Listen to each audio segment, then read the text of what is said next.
Hi everybody, this is Patty the Leather Lady. Yep, I'm back. As most of you know, or maybe you didn't, I had surgery the first part of May, and I'm taking a little bit of time off to heal up a little bit. Have to wear this little big guy, because I'm not little, for a couple of months. So I'm gonna have some of my workers do a lot of the work for me or help me out.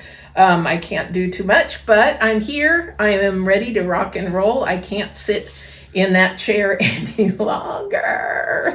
I'm too young for this, let me tell you. But the surgery was successful. Hopefully this was surgery number 3 in a year and a half. So hopefully everything is going to be back to normal here in the next few months. Got lots and lots of new things coming up through the summer. So if you haven't subscribed to my YouTube channel, please do so, because we're going to put the notifications there.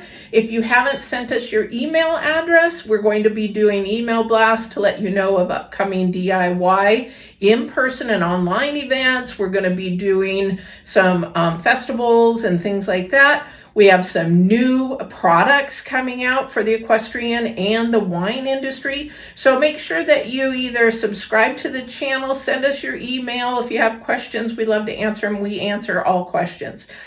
Look forward to a lot of new things coming up for the summer for not only equestrians, but the kids, adults, and you're going to see some progression videos, and let's get going. TheLeatherLadyLLC.com or The Leather Lady LLC on YouTube. Thanks for watching, and we'll see you on the next video.